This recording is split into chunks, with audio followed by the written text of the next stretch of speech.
यो हो बहसको साथमा कामना सेवा विकास बैंक, प्रगतिको आधार कामना सेवासँगको कारोबार। Presenting Nepal's first family scooter with revolutionary i3S technology, Hero Destiny. शक्ति मिनरल्सको उत्पादन नेपाली किसानका लागि वरदान। शक्ति मिनरल्स प्राली विशेष औद्योगिक क्षेत्र भैरहवा। मङ्गल डेकोर, गुर्जुमार्ग 4 खाल टिल्ली बजार काठमाडौँ।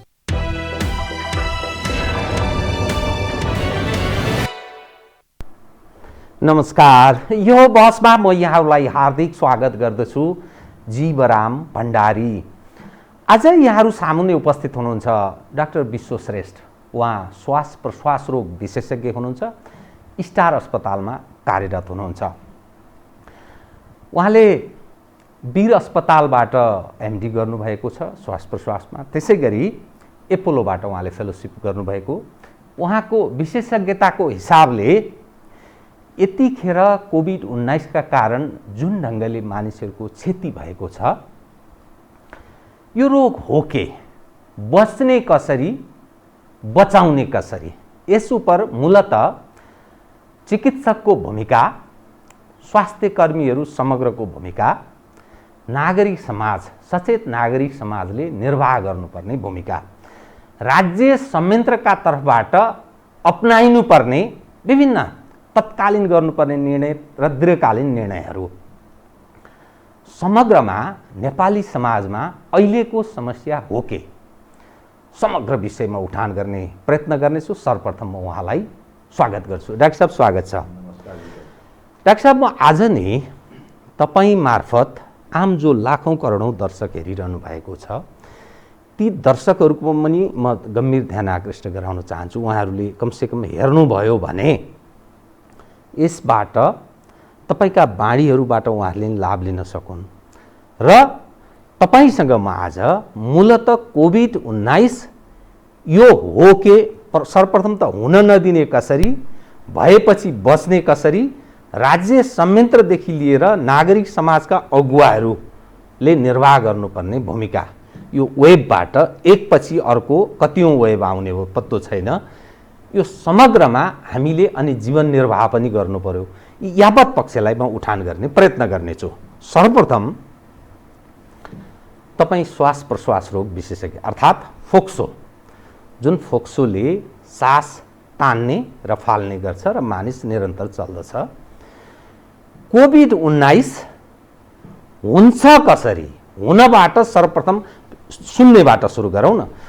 एउटा सामान्य मानिस कोभिड हुनबाट कसरी बच्नुपर्छ, मैले यहीँबाट सुरु गरेँ। डाक्टर साहब, यो SARS-CoV-2 भन्ने भाइरसबाट हुने रोग हो र पहिलो डिटेक्ट भएको चाइनाको वुहानमा। यसबाट बच्ने भन्ने जुन प्रश्न तपाईँको छ नि, हुन नदिने, अब यसबाट हाम्रो शरीर अङ्गभित्र यो प्रवेश गर्नु भएन, अर्थात् फोक्सोमा। यसमा रमाइलो कुरो के छ, यो बस्ने आफूलाई बचाउनु नै अरूलाई रोगबाट हुन नदिनु पनि हो। यो बहुत सुन्दर, बहुत सुन्दर। तपाईँले आफूलाई बचाउनु भने तपाईँले अरूलाई सार्दैन। सो आफूलाई बचाउनु अरूलाई बचाउनु बराबर हो। यो मुख्यतः रेस्पिरेटरी ड्रपलेट छ, श्वास प्रश्वास गर्दाखेरि निस्किने सानो सानो कणहरू, जसमा SARS-CoV-2 भाइरस झुन्डिएर बसेका हुन्छन् र त्यही भाइरस त्यही कणहरूलाई अर्को मान्छेले इनहेल गर्दाखेरि अथवा श्वास फेर्ने क्रममा त्यसलाई भित्र लिँदाखेरि त्यो भाइरस शरीरमा प्रवेश गर्दछ। मुख्य तरिका त्यो हो। अर्को तरिका चाहिँ अब तपाईँको आँखाको म्युकस मेम्ब्रेनमा पनि भाइरस एट्याच भएर हुनसक्छ, यो पनि अर्को तरिका हो। यसको मुख्य तरिका भनेको बच्नको लागि जो मान्छे इन्फेक्टेड छ चाँडोभन्दा चाँडो पहिचान होस् र त्यसले अरूलाई रोग सार्न नदिनको लागि गर्नुपर्ने सबै कुराहरूको इमान्दारीपूर्वक अवलम्बन गरोस्। एक। दोस्रो, यदि कुनै पनि स्थानमा जानु छ, अर्को मान्छेको सम्पर्कमा जानु छ भने त्यो मान्छेलाई कुनै पनि लक्षण नभए तापनि यो मान्छे इन्फेक्टेड हुन सक्छ। त्यो भएर मैले पनि प्रिकसन लिउँ र उसले पनि प्रिकसनमा के चुक गरेको छ भने उसलाई पनि त्यो प्रिकसनको लागि उत्साहित गरौँ, उसलाई एज एउटा सचेत नागरिकको सचेत हिसाबले नागरिकको त्यो हिसाबले निर्वाह हो। गर्नु पर्यो भूमिका। पहिलो काम त्यो नगरिकन रोगबाट बच्न सक्ने भने हुँदैन अहिलेको लागि। अब यहाँ सवाल के रहन्छ भने एक खाले थाहा हुने ढङ्गले हुन्छ, जस्तो अघि यहाँसँगै मेरो अनौपचारिक कुरा हुँदा एक खालेलाई कोभिड-19 भएको पनि उसलाई आभास हुँदैन, तर अरूलाई सार दिने काम गर्छ, सार दिन सक्छ। अर्को खालेलाई कोभिड-19 भएको थाहा हुन्छ। अब यो अर्को खाले समस्या हो, यसको पहिचान कसरी गर्ने? अब हेर्नुहोस्, कुनै पनि मान्छेलाई कोभिड-19 अथवा रोग लागेको छ कि छैन भने थाहा पाउनलाई लगभग सबै जसो मान्छेहरूमा केही न केही लक्षण देखा हुन्छ, कसैमा केही नदेखिएला। कतिवटा श्वास प्रश्वासको रोग जस्तै टिबी भनौँ न तपाईँ, कतिलाई टिबी लागेर टिबी लाग्दैमा त्यसले टिबीको ब्याक्टेरिया भित्र छिर्दैमा त्यसले टिबी रोग नै लाउँदैन, आफ्नो इम्युनिटीले पनि उसलाई प्रतिरोध क्षमताले त्यति बढी हुन्छ, त्यसलाई कन्ट्रोल गरिदिन्छन्। त्यस्तै गर्ने यसमा पनि जसको राम्रो प्रतिरोध क्षमता छ त्यसमा पनि लक्षण नदेखेला र ऊ झुक्किन सक्छ मलाई केही पनि भएको छैन भनेर। सो पहिलो कुरा त सचेत रहनु। सचेत केमा रहनु भने म इन्फेक्टेड हुनसक्छ, यदि कन्ट्याक्टमा आएको छ, सस्पेक्टेड मान्छे कन्ट्याक्टमा आएको छ भने म पनि हुनसक्छु भनेर टाइममा सचेत रहनु। कुनै सिम्टम देखियो अथवा एकदम प्रुभन केसको कन्ट्याक्टमा आएको छ भने केही दिनभित्रमा 5-7 दिनभित्रमा उसको टेस्ट गराउनु, म छैन भन्नु। किन आफूलाई रोग लागेको थाहा पाउनु अथवा आफूलाई रोग लाग्न नदिनु, अरूलाई बचाउनु भनेर सम्झिनु पर्यो।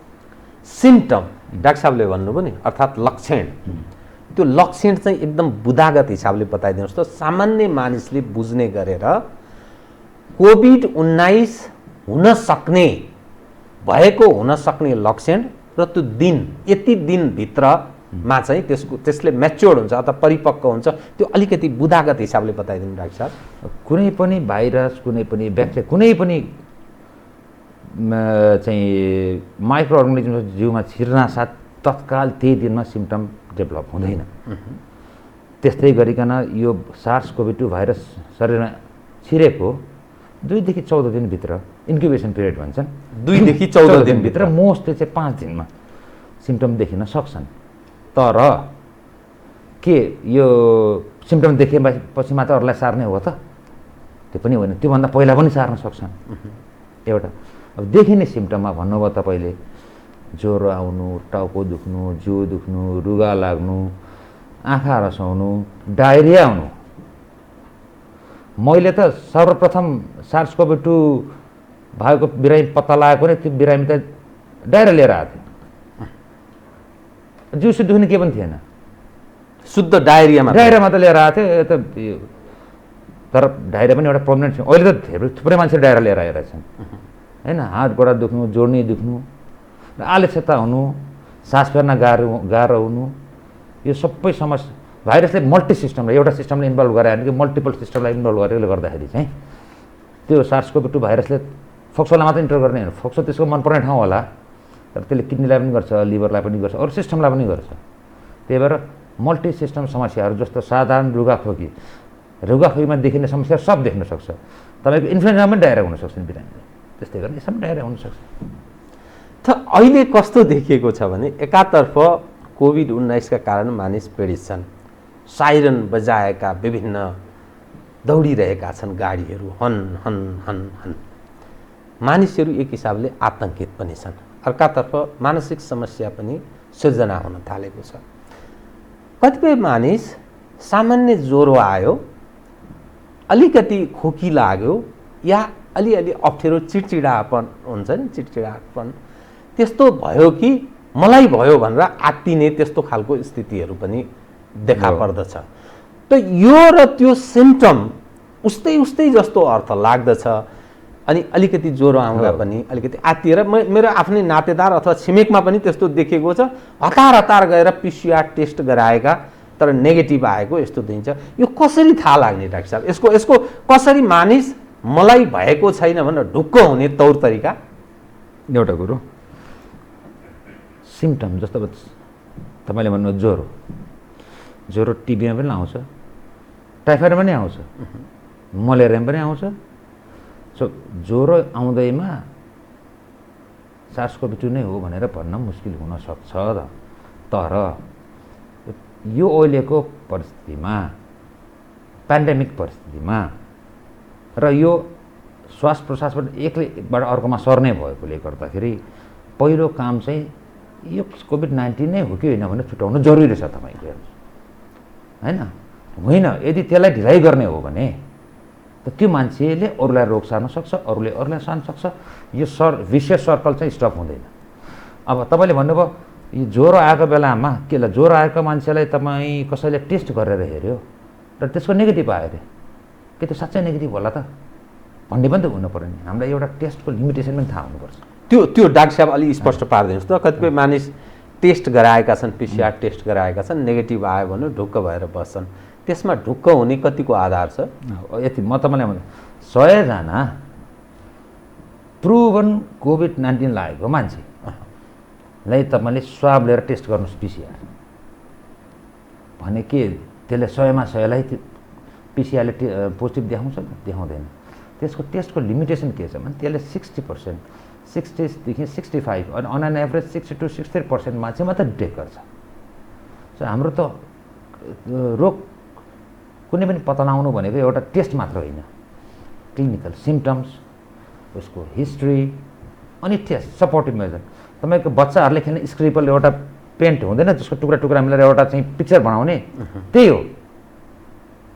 अब एउटा टेस्ट नेगेटिभ आयो तर अरू कुरा चाहिँ SARS-CoV-2सँग मिल्न आउँछ, क्लिनिकल सिम्पटम मिल्न आउँछ, उसको स्टेप एक्सपोजर छ भने उसलाई फेरि रिटेस्ट गर्नुपर्छ। किन जतिचोटि टेस्ट गर्छ त्यति उसको चाहिँ त्यो मान्छे रियल नेगेटिभ हो कि फल्स नेगेटिभ हो भन्ने पत्ता लगाउन सजिलो हुन्छ। र हामीलाई कहिले कहिले बुझाउन बिरामीलाई बुझाउनलाई गाह्रो पर्ने समय यही हो। त कति दिनमा फेरि एउटा टेस्ट गरेको PCR टेस्ट गरेको कति दिनमा गर्ने र उसलाई आफूलाई भएको छ भन्ने आभास हुने अरू त्यस्तो आधारहरू पनि बताइदिनु न ताकि स्पष्ट होस् मानिस। कति टेस्ट आएको लगत्तै गर्न सक्छ एउटा चाहिँ कहिले कहिले चाहिँ आज एक्सपोजर भएर भोलि टेस्ट गरेको खण्डमा मैले भनिहालेँ कुनै पनि रोगको भाइरस भित्र छिर्दैमा त्यसले तत्काल लक्षण देखाउँदैन र तत्काल टेस्ट पनि पोजिटिभ देखाउँदैन। मोस्टली आज म कोहीसँग संसर्गमा आएको छु भनेदेखि मेरो टेस्ट पोजिटिभ आउने हाई पोजिटिभ आउने भनेको 7 दिनतिर हो, 7, 8, 9, 10 दिनतिर। एटलिस्ट 5 दिनपछि गर्नु पर्यो या त मलाई लक्षण देखेपछि गर्नु पर्यो होइन। अब भनौँ लक्षण भनेको ज्वरो आउने, टाउको दुख्ने, छाती दुख्ने अथवा सास फेर्न गाह्रो हुने, जिउ आलस्यता आउने, हात गोडा दुख्ने, त्यसको चाहिँ लगत्तै गर्नु पर्यो। त्यो लक्षण देख्यो भने तत्काल गर्न सकिन्छ। किनभनेदेखि लक्षण त्यो बेला देख्छ जब त्यो मान्छेको एक्सपोजर त्योभन्दा पहिला भइसकेको हुन्छ, जुन चाहिँ उसलाई थाहा नहुन सक्छ होइन, जुन चाहिँ मिस हुनसक्छ। एकदम एउटा हेल्दी मान्छे SARS-CoV-2 पोजिटिभ छ, उसँग चाहिँ 5 दिन अगाडि एक्सपोजर भएको थियो, आज मात्रै चाहिँ SARS-CoV-2 को रिपोर्ट लिएर आएको मान्छेसँग भयो भनेदेखि र यदि त्यो मान्छेको त्यो संसर्गमा आउने मान्छेको टेस्ट आज गर्यो भने र पोजिटिभ आयो भने त्यो आज एक्सपोजर भएको मान्छेको कारणले होइन। त्यो 5 दिन अगाडि 7 दिन अगाडि भएको एक्सपोजर भएको मान्छे जुन हेल्दी लुकिङ उसको कारणले गर्दाखेरि आएको त्यो मिस हुनसक्छ। त्यो भएकोले गर्दाखेरि अहिले यो तपाईँको जुन ढुक्क कसरी हुने भनेर भन्यो भने आफ्नो इमान्दार नभइकन मान्छे ढुक्काउन सक्दैन। हेर्नुहोस् इमान्दारी त चाहिन्छ एकदमै। अनि मेरो टेस्ट उसलाई सिम्पटमहरू सबै कुरा छन् र तर उसको टेस्ट नेगेटिभ आयो भने त्यो भने पक्कै पनि डाक्टरले जुन डाक्टरले हेरे तापनि उसको हिस्ट्री अनुसार हेर्नुहोस् तपाईँको फेरि रिटेस्ट एक्चुली गर्नुपर्छ भनेर भने त्यहाँनिर चाहिँ इमान्दारिता देखाउनु जरुरी छ। किनभने उहाँ यदि साँच्चै SARS-CoV-2 को बिरामी हो र उहाँको टेस्ट नेगेटिभ आयो भने म नेगेटिभ भनेर चाहिँ अरूसँग संसर्गमा गयो भने उसले अरूलाई सार्न सक्छ र त्यो अरूलाई सार्ने मान्छे जुन सारिने मान्छे हुन्छ नि तपाईँले भने जस्तो के नहुनेमा नपरिकन सबै कुरा हुनेमा पर्न सक्छ। अब यो अलिकति को रिलेटेड छ। हुन त हामी नेपाली कति गौरव गर्छौँ भने अधिकार सम्पन्न, हामी सर्वाधिकार सम्पन्न नेपाली भयौँ भन्छौँ नि। तर जो मान्छेलाई पर्दछ सर्वाधिकार भनेको ऊ आफैले सबै गर्ने भनेको क्या, अरू कुनै राज्य संयन्त्र या कुनै माइबाप यो देशमा छैन भन्ने अर्थमा बुझ्नुपर्ने रहेछ नेपालको सन्दर्भमा। कोही व्यक्तिलाई मानिलिनुहोस् कोभिड भयो, त्यो कोभिड भएपछि उसको त घर परिवार सबै अलग थलग हुन्छ, आत्तिएका हुन्छन्, ऊ स्वयं कसरी जाने समस्या छ, उसलाई गाडीको प्रबन्धकोदेखि लिएर त्यो टेस्ट गराउन जानेदेखि लिएर अस्पतालमा पहुँचसम्मको उसको सङ्कट छ यतिखेरको स्थिति।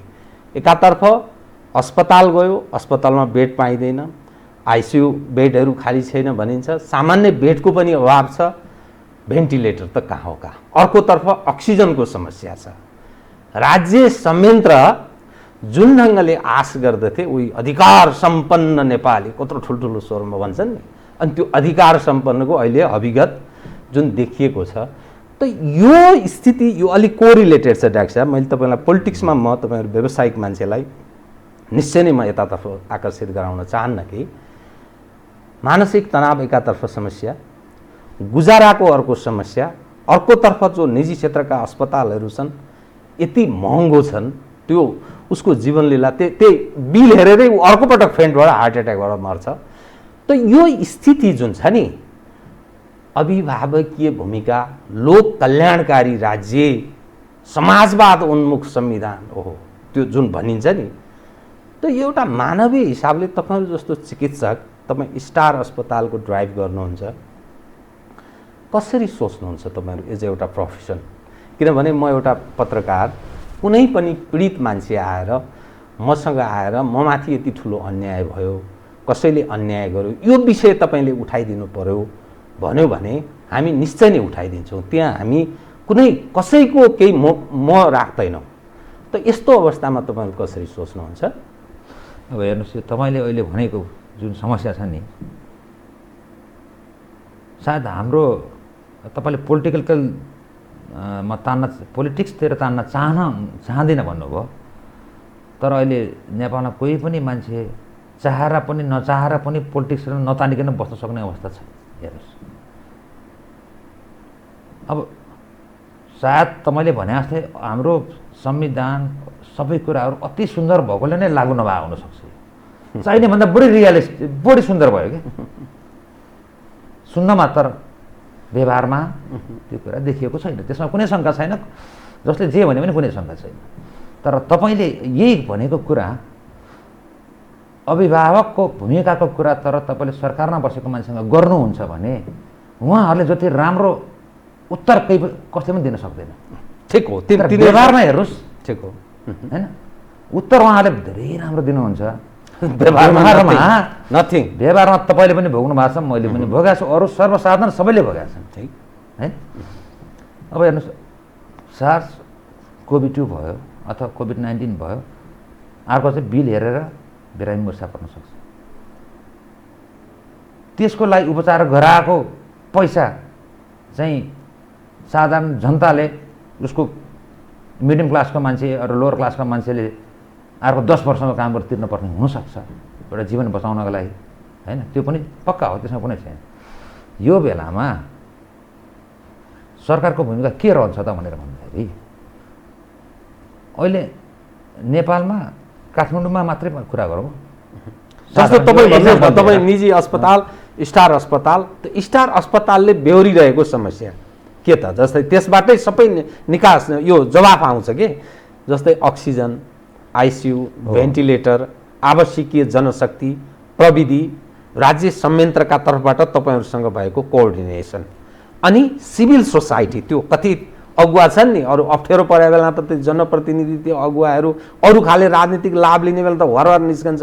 अब अहिले काहीँ कोही छैन, सब दुलोभित्र बसिया। त त्यो त्यस तपाईँ आफैले बेहोरेको अवस्थाको बारेमा बताइदिनु भयो। जस्तो भनौँ न, स्टार अस्पतालले योभन्दा पहिलाको वेबमा पनि राम्रै सङ्ख्यामा बिरामीलाई सेवा दिएको हो र आफैले प्रयत्न गरेर, झगडा गरेर, रिक्वेस्ट गरेर पिसिआर पनि सुरु गरेको। पहिलोचोटिमा त लास्ट टाइम योभन्दा पहिलाको वेबमा त पिसिआर पनि सेन्ट्रलाइज थियो। हेर्नुहोस्, त्यो अनि चितवनमा, वीरगन्जमा, सत्तरीमा लिएको स्वाब काठमाडौँमा ल्याएर जाँच्ने, त्यसमा चाहिँ त्यो अनि त्यो स्वाब लिएको मान्छे पोजिटिभ हुनसक्छ, त्यसलाई 2 दिन 4 दिनसम्म कहाँ थन्काएर राख्ने? फेरि एउटा त्यो स्टेजमा नै पिसिआरलाई सबैतिर डिसेन्ट्रलाइज गरेन, एउटा त्यो होइन, जसले गर्दा एकदमै क्षेत्र क्षेत्रमा त्यसको हुनुपर्थ्यो, टेस्ट क्षेत्र। हुनु पर्थ्यो त्यसरी त्यो कसै समस्या। कुनै त्यसको लागि सरकारले प्रयत्न गर्नु पर्थ्यो र भन्नु पर्थ्यो पिसिआर ल्याब तिमीले खोल्नुपर्छ र के कस्तो सहयोग चाहिने हो सरकारले दिने हो। सरकारले यो हेर्ने होइन कि यसको त क्राइटेरिया पुग्दैन म यसलाई दिन्न भन्ने होइन त्यो बेलामा, किन यो पब्लिक हेल्थसँग रिलेटेड कुरा हो होइन। हरेक पब्लिक सरकारको आय स्रोतको चाहिँ सोर्स हो र पनि हरेक ठाउँमा चाहिँ उसले आफूले बनाउनु पऱ्यो, पछि बढ्ने। तर त्यो ढिलाइ भयो, त्यहाँ टाइम ग्याप 3 महिना त भयो नि त। दोस्रो कुरा चाहिँ अब यो जब स्टारले चाहिँ यसपालि पनि अलमोस्ट आफ्नो सबै हस्पिटलको बेडलाई कोभिडको लागि दिन तयार पनि छ र गर्दै पनि छ। र अक्सिजनको समस्या तपाईँले भन्नुभयो, कम्तीमा पनि अहिले हामीले 57वटा बेड रन गरिरहेछौँ। 57वटा बेड जसमा 14वटा आइसियु छ। त्यसको लागि लगभग पुरै भरिएको होला। 100 बेडको बेडमा पुरै भरेको व्हिल चेयरमा छ बिरामी, व्हिल चेयरमा बाहिर बसिरहेको छ। बाहिर बसेर अक्सिजन दिनु पर्यो होइन। अक्सिजन यथेष्ट छ कि के छ स्थिति? अक्सिजनको म भन्दैछु अक्सिजनको त त्यतिको लागि कम्तीमा पनि 200 वा 200 भन्दा बढी अक्सिजन सिलिन्डर, ठुलो सिलिन्डरको अक्सिजन चाहिन्छ। र रिसेन्टली सरकारबाट अन्त अहिले केही सहज गर्न गएको देखिन्छ, तर 1-2 दिन त अक्सिजन हाहाकार बनाइदियो। अब सरकारले योभन्दा पहिला यो सेकेन्ड वेभमा चाहिँ हुनसक्ने क्षति स्थितिलाई आकलन गर्न मिस गर्यो र उसले कुनै पनि अक्सिजन प्लान्ट बनाएन। यो वर्ष भइसके तापनि उसको त्यो बनाएन। तयारी भएन। यस्तो वेभ आउन सक्छ, दोस्रो आउन सक्छ, तेस्रो आउन सक्छ भन्ने उसको मस्तिष्कमै गएन। अनि प्राइभेट अक्सिजन प्लान्टहरूलाई चाहिँ गभर्मेन्टले आफ्नो अधीनमा लिन खोजेर यसलाई यति दिने गर्दाखेरि त अप्ठ्यारो भयो नि त। जब त्यो बेलामा स्टारलाई 50वटा मात्रै दिने भनेर सिलिन्डर दिने भनेको थियो, जब 200वटा चाहिन्छ, अक्सिजनको अभाव भयो होइन।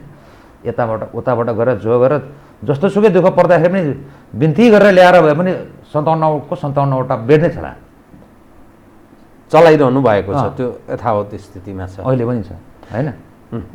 अब यहाँ डाक्टर साहब अब के समस्या रह्यो भने एज अ तपाईँ श्वास प्रश्वास रोग विशेषज्ञ है, तपाईँको विशेषज्ञता बडा राम्रो, तपाईँ डिएम गरिसकेको व्यक्ति, एपोलोको फेलोसिप पनि भएको हुनाले म यो आम दर्शकलाई यसको लाभ होस् भन्ने म चाहन्छु। जो पीडित हुनुहुन्छ, जो लाखौँ करोडौँ हेरिरहनु पनि भएको हुनसक्छ। त यो जुन त्रासको भयावहको जो अवस्था छ नि, तपाईँहरू चिकित्सकहरूले महसुस गरेको मूलत कहाँनिर चुकिरहेका छौँ हामी, समस्या कहाँनिर भइरहेको छ भन्ने ठान्नुहुन्छ?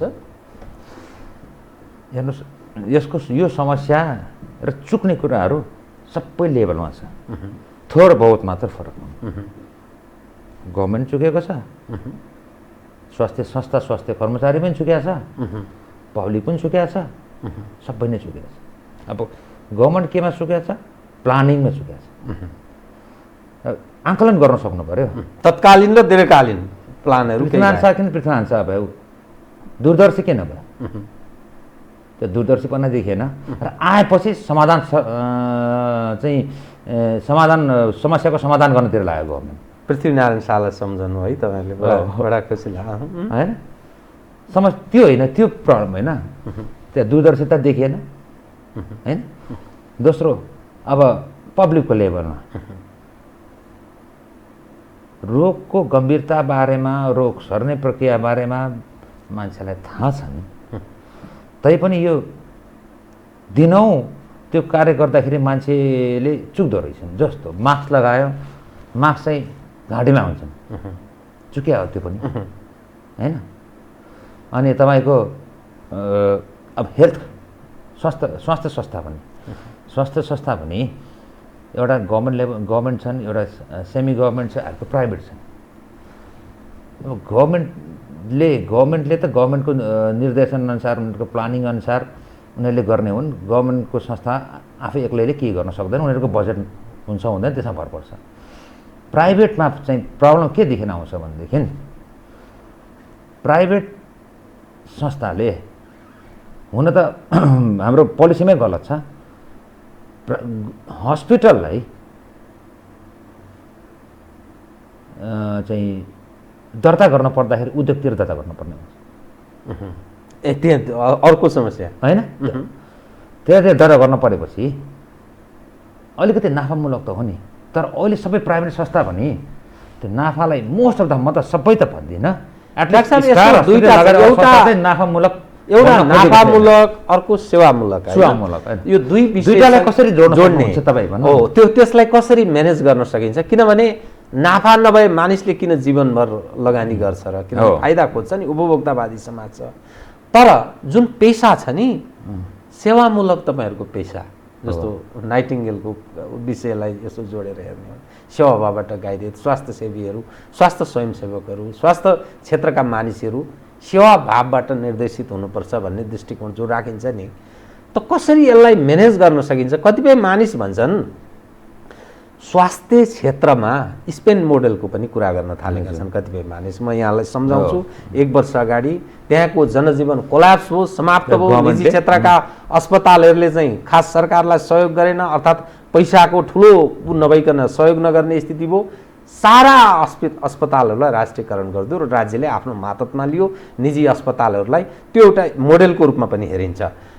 जो हाम्रो जुन अवस्था छ, सरकारी अस्पतालहरूको उपस्थिति र तिनीहरूले पुर्याइरहेको सेवाको हिसाब हेर्दा असाध्यै कमजोर देखिन्छ र निजी क्षेत्रका अस्पतालहरू फस्टाएका पनि छन्, आर्थिक हिसाबले समृद्ध पनि छन्, एकदम सुविधा सम्पन्न स्थितिमा पनि छन्।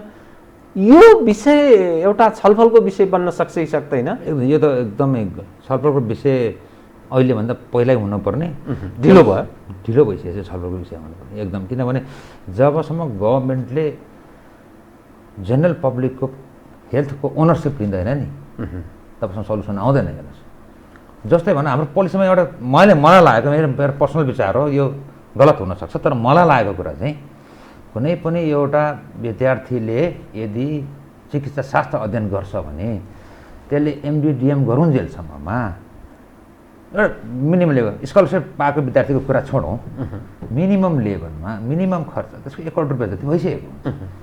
डिएम गर्ने एक मिनिमम कम्तीमा 1 करोड खर्च भइसकेको हुन्छ होइन। अब त्यो डिएम गरिसकेको मान्छे अथवा MD गरिसकेको मान्छे यदि म चाहिँ अब एकदम पब्लिकको सेवामा निस्वार्थ भावले 24 नै घन्टा लाग्छु भनेर बिना आम्दानी त्यो असम्भव हुन्छ चाहिँ ऊ आउँछ भनेदेखि, लाग्न खोज्छ भनेदेखि के त्यो सम्भव छ त? छैन नि। किन छैन? त्यसरी लाग्दाखेरि पाउने भनेको महिनाको सरकारी स्केल अनुसारको 40-50,000को तलब होइन। अब उसको बाउले त 1 करोड रुपियाँ चाहिँ लोन ल्याएर रहेछ भनेदेखि, मानव कि उसले 50,000 रुपियाँ तलब पाउँछ भनेदेखि त्यो 1 करोड रुपियाँ जम्मा गर्नलाई उसलाई 200 महिना लाग्छ। हेर्नुहोस्, 200 महिनामा कति वर्ष भयो तपाईँको? 120 को 10 वर्ष। त्यसबाट यदि त्यो पैसा 50,000 उसले पान पनि खाँदैन, सुपारी पनि किन्दैन, मन्जन पनि किन्दैन भनेदेखि मात्रै होइन र? त्यसका त्यो सम्भव छैन होइन। त स्वास्थ्य, शिक्षा लगायतका क्षेत्रमा राज्यले अलग ढङ्गले सोच्नु पर्यो। यो तरिकाबाट हुँदैन। राज्यले आफ्नो ओनरसिप लिनु पर्यो, जिम्मेवारी काँधमा बोक्नु पर्यो भन्ने डाक्टर साहबको दृष्टिकोण होइन। कि नभएदेखि चाहिँ हो स्वास्थ्य भनेको चाहिँ व्यापार हो भनेर भनिदिनु पर्यो, कि खुल्ला छोडिदिनु पर्यो, जो अहिले छोडिएको छ। त्यो दुईतिरको कुरा गर्नुभयो। अब सवाल के रह्यो भने त्यो एउटा छलफलको विषय, यो ढिलो भइसक्यो, यहाँले ठिक भन्नुभयो, त्यो पहिले नै गर्नुपर्छ, त्यो गरिएन। अब अहिले तत्कालै समस्या चाहिँ जुन कोभिड-19 भएको छ, कोभिड-19 त हाम्रो आन्तरिक उत्पादन त होइन, बाहिरबाट आयो। हामीले त्यो अहिले पनि सीमाहरू खुल्ला छन्, प्लेनहरू आउने जाने क्रम जारी छ। त्यो सीमा क्षेत्रमा र सम्बन्धित क्षेत्रहरूमा त्यो हेल्थ डेस्क, त्यसअनुसारको आइसोलेसन वार्डहरू, त्यस अनुरूपको केही छ? तपाईँले भ्यू पाउनु भएको छ त्यो स्थिति? अब हेर्नुहोस्, पहिला पनि थिए र त्यति इफेक्टिभ तरिकाले त्यो भएनन्। मैले भने इमान्दारिता नभइकन सम्भव हुँदैन। छ भन्नको लागि राखेर हुँदैन र नामको मात्रै भएर हुँदैन। कि छैन भन्नु पर्यो, कि छ भने गर्नुपर्ने सबै रीत प्रक्रिया पुऱ्याएर त्यसलाई गर्न सक्नु पर्यो। अहिले भए तापनि त्यो इफेक्टिभली भएको छैन भनेदेखि, कि ज्वरो छैन भनेर लेजरले चाहिँ ज्वरो हेरेर मात्रै यसलाई यो SARS-CoV-2 को कोभिडको सस्पेक्टेड मान्छे हो होइन भन्न सकिन्छ र? ज्वरो नआएर दिशा लागेको मान्छेलाई पनि हुनसक्छ। अब यहाँ अर्को एउटा थपिने विषय के छ भने डाक्टर साहब, तपाईँ एउटा आफ्नो विशेषज्ञता पारङ्गत हुनुहुन्छ, ज्ञान त्यही ढङ्गको तपाईँको भएको हुनाले जुन ढङ्गले केही पहुँच भएका मानिसहरू त अस्पतालमा पुगिरहेका होलान् या पुग्ने प्रयत्नमा होलान् या कुनै आइसोलेसन वार्डहरू बनाएर घरमै पनि त्यस्तै ढङ्गले बस्न सक्ने अवस्थाका पनि होलान्। बिहान बेलुका ह्यान्ड टु माउथवाला धेरै ठुलो सङ्ख्याका नागरिक छन्, विभिन्न क्षेत्रमा कुन घविगतबाट बसेका होलान्। त्यसरी हेर्दाखेरि जुन स्थिति देखिन्छ नि, आज टेस्ट गर्दा यतिलाई देखियो, यतिजनाको देहान्त भयो, देह त्याग गरे, यही मात्रै हामी समाचार सुन्छौँ। तर त्यो अर्को पक्ष कति भएको हुनसक्छ अनुमान गर्दाखेरि तपाईँहरू रिसर्चले तपाईँहरू जुन खालको एउटा स्प्रेड जसरी सोसाइटी समाजमा जुन ढङ्गले विस्तार हुँदै हुँदै गएको छ नि, यो कस्तो हुनसक्छ भन्ने अन्दाज गर्नुहुन्छ तपाईँ एज एउटा चिकित्सकको हिसाबले? आइसबर्ग मात्रै हो। सबैभन्दा समस्या त हात बिहान बेलुका के खाउँ भन्ने मान्छेलाई भएको छ। हेर्नुहोस्, काम पनि बन्द भएको छ, रोग लागेमा उपचार गर्नु पनि गाह्रो छ। रोग लागेर चाहिँ आफै बाँचे भने बाँचे, होइन भने बिचल्लीमा छ। उनीहरूको लागि सरकारले त केही न केही गर्नुपर्छ, एउटा कुरा। अर्को चाहिँ तपाईँले भने जस्तै थानकोटमा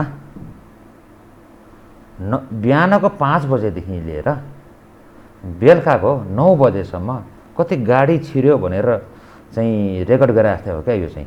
कि राति पनि छिर्छ नि गाडी, होइन? अब जति टेस्ट गर्यो त्यसमा कतिजना आयो भनेर भन्नु, त्यो तपाईँले 1000वटा गऱ्यो भनेदेखि 200जना होला, 20,000वटा गऱ्यो भने त्यो अनुसार बढ्ला। र नम्बर अफ टेस्ट जति बढ्दै जान्छ त्यति पोजिटिभको सङ्ख्या पनि बढ्छ। र जति नम्बर अफ टेस्ट बढ्नु र जति पोजिटिभलाई चाँडै डिटेक्ट गर्न सक्नु, त्यो चाहिँ हाम्रो यो कोभिड SARS-CoV-2 अथवा कोभिडलाई नियन्त्रण गर्नलाई एकदम लाभकारी हुनसक्छ। यो समुदाय स्तरमा फैलिसकेको हुनाले यो टेस्ट प्रशस्त टेस्ट गर्नु पर्यो भन्ने कुरा। प्रशस्त टेस्ट गर्नु पर्यो, सकेसम्म सरकारले यो टेस्टमा चाहिँ एटलिस्ट निःशुल्क गर्नु पर्यो।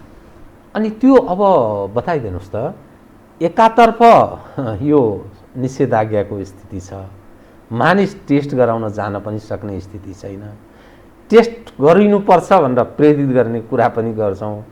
सरकारका तर्फबाट त्यो ढङ्गले सहजीकरणको भूमिका पनि निर्वाह भएको छैन। यो त भयावह स्थिति पो होला भन्ने अन्दाज गर्ने। कसरी यसलाई त्यो आम मानिस सामु पहुँच विस्तार कसरी गराउने, सर्वसाधारणका जो ह्यान्ड टु माउथ घर घर डोर टु डोर पुग्नुपर्ने स्थिति आयो, त्यो कसरी के गर्ने, के उपाय भन्नुभयो? भयावह स्थिति आउला भनेर सरलाई अहिले भयावह स्थिति भयावह संसार भयावह छ। मैले त्यो फिर्ता दिएँ, भयावह होइन, भयावह भइसक्यो। हो, त्यही भएर यो कलेक्सन गर्ने, स्वाब कलेक्सन गर्ने चाहिँ गभर्मेन्टबाट प्रशस्त कर्मचारी, भोलिन्टियरबाट प्रशस्त कर्मचारी, हस्पिटलको प्राइभेटदेखि लिएर सरकारी हस्पिटलको प्रशस्त कर्मचारी टोल गाउँ गाउँमा गएर लिन सक्नु पऱ्यो। र त्यो स्वाब कलेक्सनले गरेर नम्बर अफ टेस्ट सेन्टर बढाउनुपर्छ। र यो क्षणिक हुनसक्छ, होइन? तर त्यसमा गभर्मेन्टको केही पैसा खर्च हुन्छ। टेस्ट चाँडै रन गर्न सक्यो भने नम्बर अफ टेस्ट जति चाँडै हुन्छ नि, त्यति पोजिटिभहरू चाहिँ डिटेक्ट हुन्छ, त्यति थोरै मान्छेलाई आइसोलेट गरे पुग्छ। होइन भने तपाईँको भन्न आज चाहिँ 200जनाले गराएर भोलि 400जनाले गराए, पछि 600जनाले गराए, त्यसले अरूलाई हरेक 2 दिन एउटाले कम्तीमा पनि, एउटा पोजिटिभ मान्छेले कम्तीमा पनि 2 नभएदेखि 6जनासम्म मान्छेलाई अर्को सार्न सक्छ। त्यो सर्कललाई रोक्न सक्दैन क्या तपाईँको। त्यो जुन विशेष सर्कल आज चाहिँ भनौँ न, यो कम्युनिटीमा 600जना पोजिटिभ छ, तपाईँले 100जनाको मात्रै गरायो भनेदेखि 500 अर्को पोजिटिभले अर्को अरू थपेर लान्छ। त्यो त थप्छले हातले गर्छ। त टेस्टको सङ्ख्या बढाउनु पर्यो, डोर टु डोरमा जान सक्नु, राज्यले त्यो हिसाबले पहुँच विस्तार गर्नु पर्यो। त्यसको लागि पर्याप्त ल्याब गर्नु पर्यो। त्यो टेस्टमा त कलेक्ट गरेर हुँदैन, त्यसलाई टाइममा रन पनि गर्नुपर्ने हुन्छ। ट्रेन म्यान पावर डेभलप गर्नु पर्यो। PCR ल्याब सरकारले यसको लागि मात्रै छुट्टै अर्को उ गर्न पर्यो, होइन? कुरा गाह्रो कुरा छ, तर इनिसिएटिभ सरकारबाटै आउनुपर्छ। पब्लिक प्राइभेट स्टाफमा त आउन सक्ने भन्दा के सम्भावना छैन अहिले। अब डाक्टर साहब, यहाँ 2-4वटा कुरा कस्तो ज्वलन्त कस्तो छ भने, एकातर्फ केही मानिसले भ्याक्सिन लगाएका छन्, हजुर, केहीले पहिलो डोज लगाए, दोस्रो डोज लाउनै पाएनन्, 3-4 महिना बितिसक्यो, ती अर्को आत्तिको स्थिति छ। पहुँचवालाले त्यो अन्तर्राष्ट्रिय सम्मेलन केन्द्रभित्र सांसदहरूसँग सम्बन्ध राखेकाहरू अथवा उनका परिवारजन या अलि ठालु कर्मचारी या अलि माथिल्लो तहका भनिएका कथित व्यक्तिहरूले विभिन्न ठाउँबाट अहिले पनि लगाइरहेको देखियो। मानिसको हाहाकारको एकातर्फ अवस्था छ, अर्कोतर्फ कोहीले दुवै लगाउन नसक्ने एउटा भयो, अर्को लगाइसकेका या प्रतीक्षाको स्थितिमा रहेका आतंकित भएको स्थिति छ। त यो जो खोप अर्थात् भ्याक्सिन जुन हामी कुरा गर्छौँ, यो सुरक्षा कति छ, सुरक्षित कति छ भ्याक्सिनको कुरा गर्दा? अहिलेसम्मको सबै डाटा हेर्ने हो भने भ्याक्सिन सुरक्षित नै देखेको छ मैले। र कुन चाहिँ भ्याक्सिन? भ्याक्सिन पनि प्रिन्सिपली 4-5 थरीको भ्याक्सिन हुन्छ र त्यो 4-5 थरीको भ्याक्सिन नै डेभलप गर्ने कम्पनी धेरै छन्। एउटा चाहिँ होल इनएक्टिभेटेड भाइरस भन्छन्, एउटा मेसेन्जर आरएनएवाला भ्याक्सिन छन् होइन, अथवा डिएनएवाला भ्याक्सिन छन्। अर्को चाहिँ तपाईँको इभन स्पाइक प्रोटिन एउटा मात्रै प्रोटिन चाहिँ भाइरसको डेभलप गरेर त्यसको एगेन्स्टमा एन्टिबडी बढाउने अर्को भ्याक्सिन छन्। भ्याक्सिनको टाइप्स 4-5 थरी हुन्, धेरै कम्पनीले चाहिँ प्रड्युस गरेका मात्रै हुन् र लगभग सबै भ्याक्सिनहरू इफेक्टिभ र सेफ नै देखिएको छ अहिलेसम्ममा। किनभने तर डोज चाहिँ पुरा लाउनु पर्यो होइन, डोज पुरा लाउनु पर्छ। अझै डाटाहरू अझै आउँदैछ र निर्क्युल रूपमा अझै म्याच्योर भइसकेको छैन भनेर world is learning, still learning. त्यो म्याच्योर नभइकन यसरी लगाउनु यो भ्याक्सिन हो, यो म्याच्योर नभइकन पहिलोचोटि तपाईँ ज्वरोको प्यारासिटामोल औषधि जब पहिलोचोटि डेभलप भयो नि, त्यसलाई पब्लिकमा ल्याउनुभन्दा पहिला त यही फेजबाट गएको र अहिले आएर पो यो इस्टाब्लिस्ड कुरा हो। तपाईँले रिस्क र बेनिफिट हेर्नु पर्यो। भ्याक्सिन नलाउँदाखेरिको अवस्था के हुनसक्छ, भ्याक्सिन लाउँदाखेरिको अवस्था के हुनसक्छ। मास क्याजुअलिटीको कुरा हो यो होइन। यदि लाखौँ मान्छेलाई भ्याक्सिन लाउँदाखेरि 100 नोक्सान हुन्छ भने पनि लगाइने लाउनुपर्छ, त्यो बेला लाउनुपर्छ भन्ने एउटा मान्यता सिद्धान्तको आधारमा तपाईँले भन्नुभयो। मेडिकल साइन्समा पनि त्यसरी लागु हुन्छ। त भ्याक्सिन दुवै लगाउनु पर्यो, दुवै पटक होइन? दुई टाइप डोज, एउटा डोज लाउने भ्याक्सिन पनि छन् तर एउटा मात्र छन् होइन। त्यो स्पुत्निक चाहिँ दुई नै डोज हो, दुईटै कुनै चाहिँ एक डोजको मात्रै पनि एउटा मात्रै लगाएको एउटा डोज चलाउँछन्। डाक्टर साहब, अब यहाँ एउटा अर्को जेन्युन प्रश्न छ, एक डोज लगायो दोस्रो पाएन। जस्तो भारतबाट ल्याइएको जो भ्याक्सिन छ, पहिलो लगाए दोस्रो धेरै अधिकांश मान्छेले लगाउन पाएका छैनन्। 3 महिना पनि नागिसक्यो, त्यो यति महिनाभित्र त लगाउनु पर्छ भन्ने पनि होला, त्यसको आधार त केही बेस त बनाएकै होला प्रडक्ट गर्नेले। त्यो कति महिनासम्म लगाइ नै पर्छ एक, त्यो लगाएन भने जो फर्स्ट डोज लगाएको लगाएर मात्रै जो मानिस हिँडिरहेको छ, त्यो सबभन्दा बढी भाइरसको आक्रमणको शिकार हुन सक्छ भन्ने केही मानिस दृष्टिकोण राख्दा रहेछन्। यो कटु सत्य के छ डाक्टर साहब, तपाईँ विज्ञ भए? दृष्टिकोण राख्नु एउटा कुरा र फ्याक्ट अर्को कुरा हो। फ्याक्ट के हो? फ्याक्ट के हो भने 2 डोज भ्याक्सिन लायो भने कि त्यो मान्छे सधैँको लागि इम्युन हुन्छ र? एउटा सबभन्दा पहिलो प्रश्न त भ्याक्सिनले के इन्फेक्सनलाई रोक्छ र? रोक्दैन। भ्याक्सिन तपाईँसँग भएको शस्त्र हो, तपाईँसँग स्वस्थ हुँदैमा अरूले तपाईँलाई आक्रमण गर्दैन भने त छैन नि त। आक्रमण गर्छ, प्रतिरोध क्षमता बढ्छ। तपाईँसँग राम्रो शस्त्र त्यसले काउन्टर अट्याक राम्रो गर्न सक्नुहुन्छ।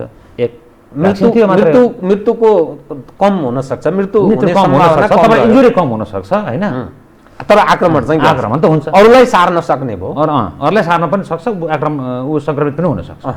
एक दोस्रो, एकचोटि भ्याक्सिन लगाएको 2 हप्तापछि बडीले एन्टिबडी डेभलप गर्न थाल्छ र भ्याक्सिनले मात्र गर्ने होइन, यो तपाईँको शरीर अथवा भ्याक्सिन लिने मान्छेको शरीर र भ्याक्सिन दुवैको संसर्गबाट कतिको एन्टिबडी फर्मेट गर्ने जस्तै मात्रै।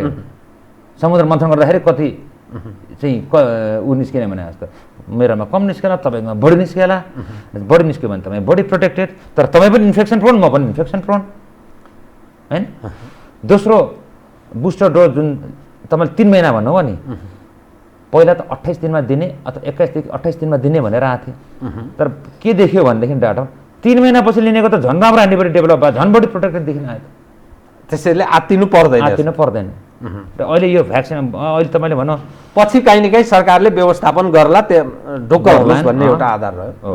अनि अर्को अब जस्तो अहिले संसदभित्र गएर उहाँको सम्पर्कमा रहेको मान्छेले भ्याक्सिन लिए, त्यो पनि राम्रै लाग्छ मलाई चाहिँ।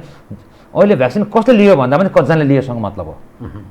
जतिजनाले लियो त्यति सङ्क्रमण कम फैलिने अवस्था हो। र अहिले भन्यो नि सरकारले प्राइभेटले सरकारलाई दोष दिने भन्दा पनि हातेमालो गरेर गए मात्रै यो समस्याको समाधान हुनसक्छ। दोष लगाउने प्रवृत्ति हामीले धेरै गर्न थाल्यो भने हाम्रो एउटा इनर्जी दोष लगाउनुतिर जान्छ क्या, समाधान नकारात्मक हो। त्यो इनर्जीलाई चाहिँ समस्या समाधानतिर लगाउँ न। त खोप लगाउँ सबैले, एक होइन बच्ने उपाय एउटा।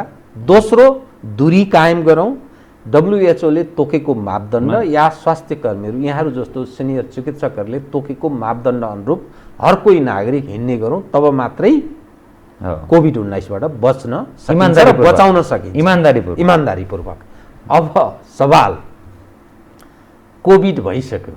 कोभिड भइसकेपछि विभिन्न खाले कुरा आउँछ।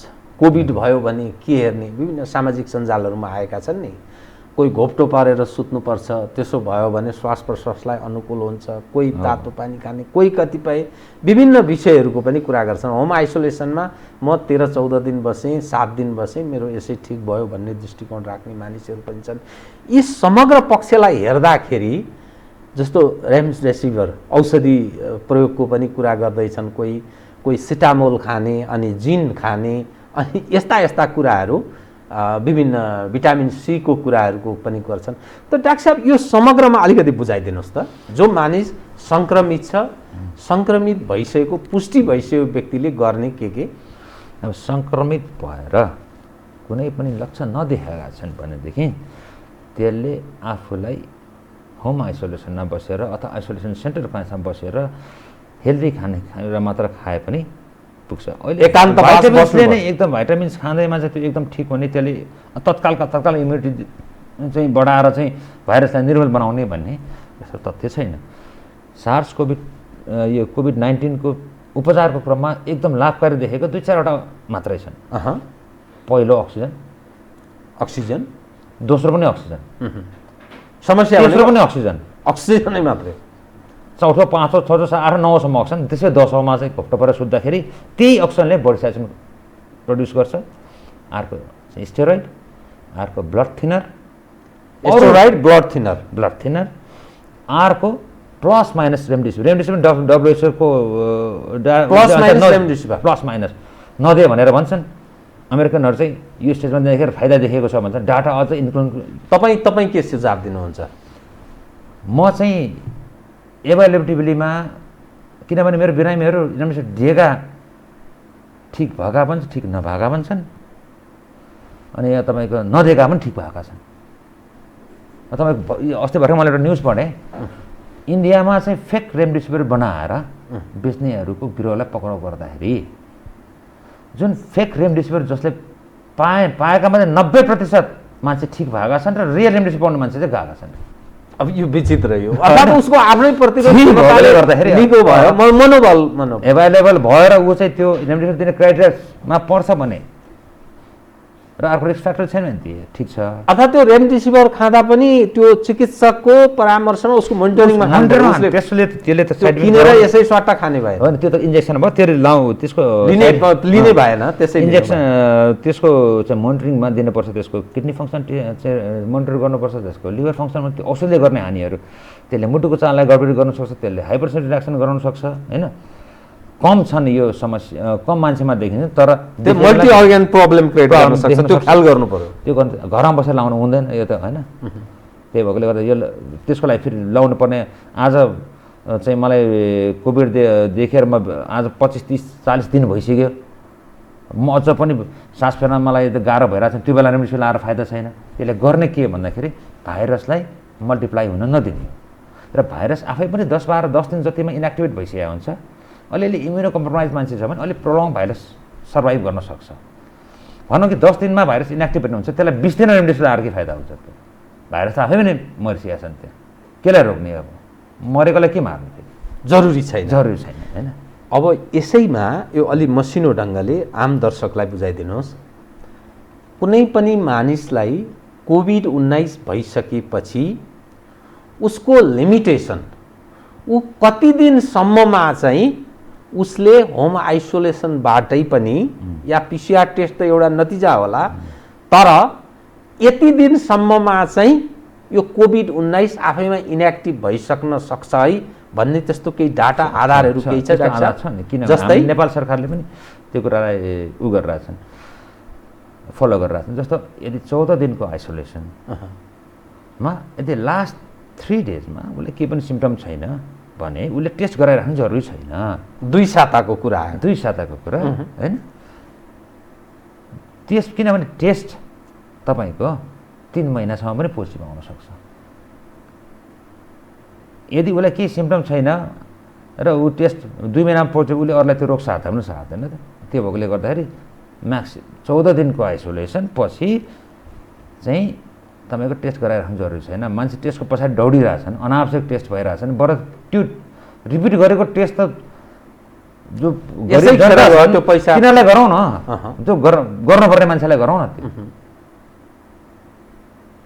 त्यो बेकारमा त्यो 14 दिनपछि केही नभएको मान्छेले मेरो टेस्ट दिनका दिन गरिरहेछन्, पैसा छन् होइन, मेरो त पोजिटिभ आयो भन्छन्, सिटी भ्यालु यति छ भन्छन् होइन। अब मेरो त अझ कम आएछ, मेरो अझ चाहिँ यो कुनै कम्युनिटीमा के रहेछ भनेदेखि मैले थाहा भयो 2 महिनासम्म पनि आइसोलेट गरेर राखेको छ टेस्ट पोजिटिभ आयो भनेर बिरामी मान्छे। एकातर्फ कोभिड-19 का कारण मर्नेको सङ्ख्या बढ्दो छ, एकदम भयावह अवस्था छ, समग्रमा समाज असाध्यै आतंकित छ, साराका सारा क्षेत्र तहस नहस भएको स्थिति छ, मान्छेको गुजाराको पनि समस्या छ।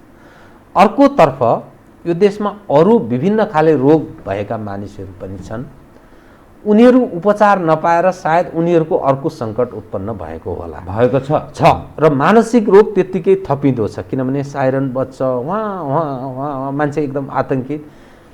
अब उत्पन्न हुन सक्ने स्थितिहरू यससँगै राज्य र समग्रमा चिकित्सा क्षेत्र, सरकारी निजी क्षेत्र, अस्पतालदेखि लिएर समग्र क्षेत्रले, सिभिल सोसाइटीका अगुवाहरूले यस्तो प्रतिकूल बेलामा निर्वाह गर्नुपर्ने भूमिका बताइदिनुहोस् डाक्टर साहब। अहिले हेर्नुहोस् तपाईँले यो चाहिँ एकदम गम्भीर प्रश्न हो, किनभने यसको दीर्घकालीन असरहरू हुन्छन्। यस्तै स्थितिलाई तपाईँले अर्को 2-4 महिना लम्बिन गयो भने मान्छे व्यक्तिगत संरचना ध्वस्त हुन त छँदैछ। हेर्नुहोस्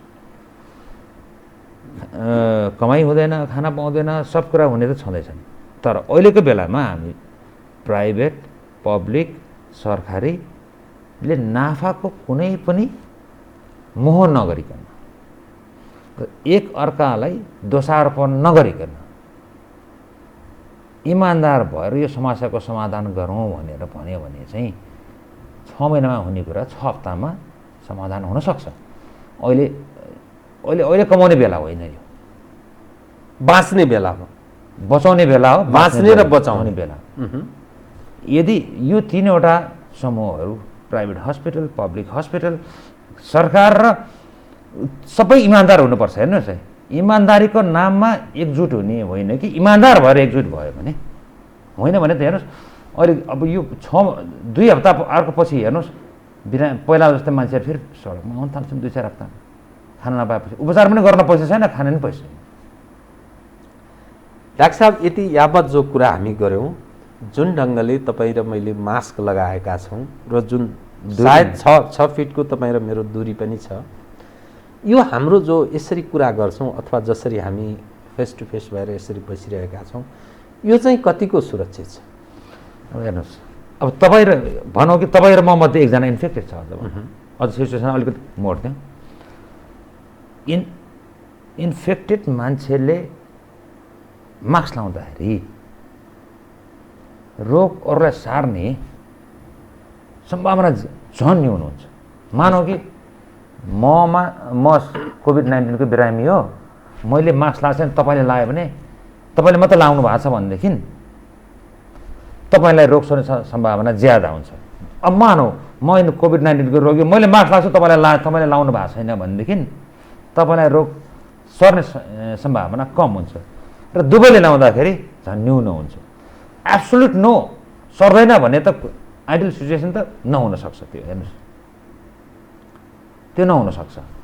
त जुन मास्क हामी प्रयोग गरिरहेछौँ नि, हजुर सर्जिकल मास्क भन्छ होइन तपाईँहरू यसलाई, त्यो N95 भन्ने हुन्छ अर्को। हजुर सेफ चाहिँ यो कि त्यो अथवा कुन प्रयोग गर्ने? अब हेर्नुहोस्, यो किनभने मानिसमा एउटा ठुलो समस्या छ, समाजका अब उच्च पदस्थ मानिसहरू एज अ रोल मोडल जस्तो देखिनुपर्ने मानिसहरू पनि N95 लाएर एउटा चाहिँ घाँटीतिर लाएर कोही माथितिर लाएर पनि हिँडेको देखिन्छ।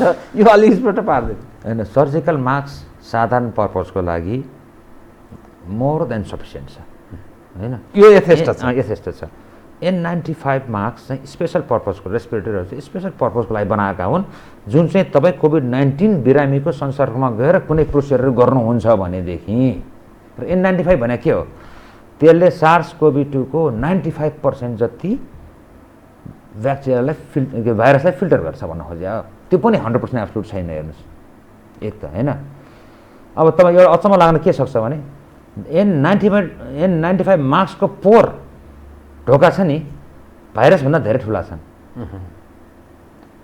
तैपनि भाइरस त्यसबाट छिर्न नसक्नुको कारण एक दुईवटा छन्, जस्तै कि भाइरसहरू कहिले पनि यो हावामा एक्लै हुँदैनन्, ड्रपलेटसँग हुन्छ। ड्रपलेटले गर्दाखेरि त्यो अलिक ठुलो भन्न जान्छ, त्यही ट्र्याप हुन आउँछ। त्यहाँबाट छिर्न सक्दैन। अर्को फेरि त्यो सिधा हिँड्दैन, एकदम ब्राउन इन मुभमेन्टमा हिँड्छन्, त्यसले गर्दाखेरि त्यहाँ ट्र्याप हुन आउँछ। त्यो छिर्न सक्दैन। किनभने गैँडाले लखड्दाखेरि बाङ्गोटिङ्गे दौडे जस्तै हो, त्यसरी दौडिँदाखेरि त्यो ट्र्याप हुन आउँछ, एक्लै हुँदैनन् होइन।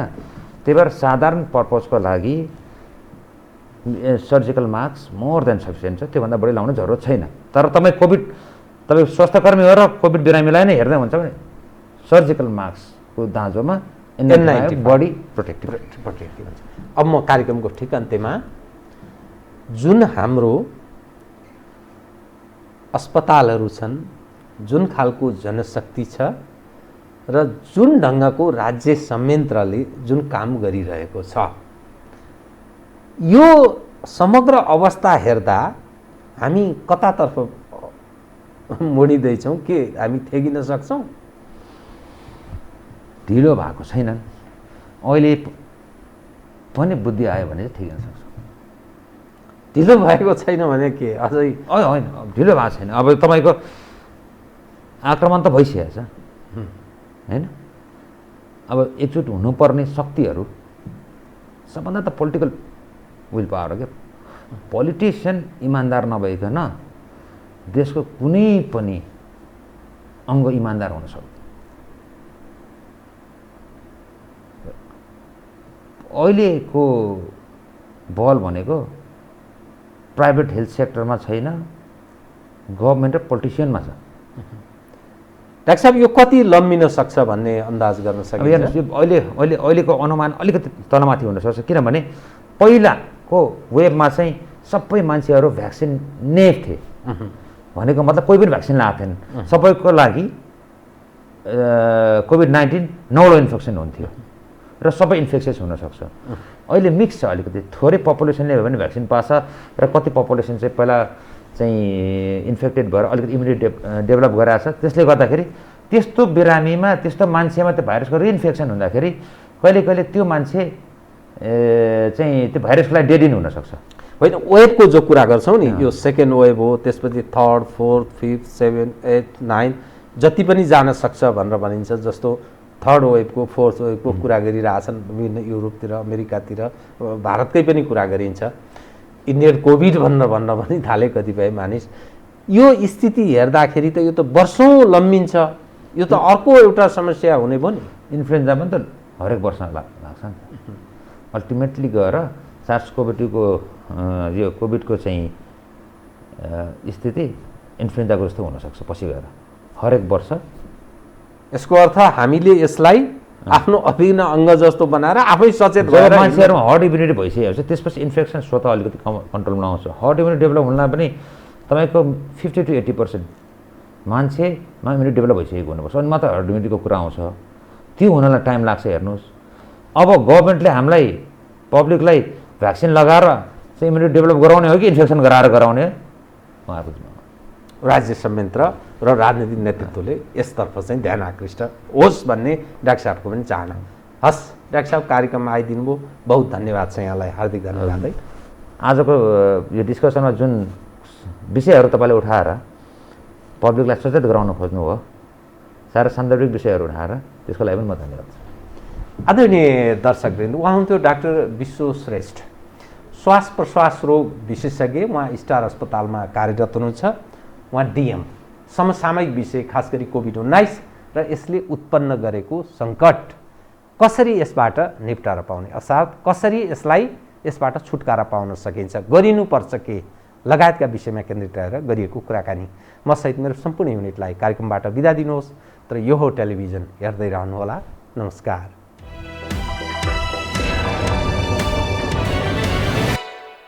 यो हो बहसको साथमा कामना सेवा विकास बैंक, प्रगतिको आधार कामना सेवासँगको कारोबार। Presenting Nepal's first family scooter with revolutionary i3s technology, Hero Destiny. शक्ति मिनरल्सको उत्पादन नेपाली किसानका लागि वरदान। शक्ति मिनरल्स प्रणाली विशेष औद्योगिक क्षेत्र भैरहवा।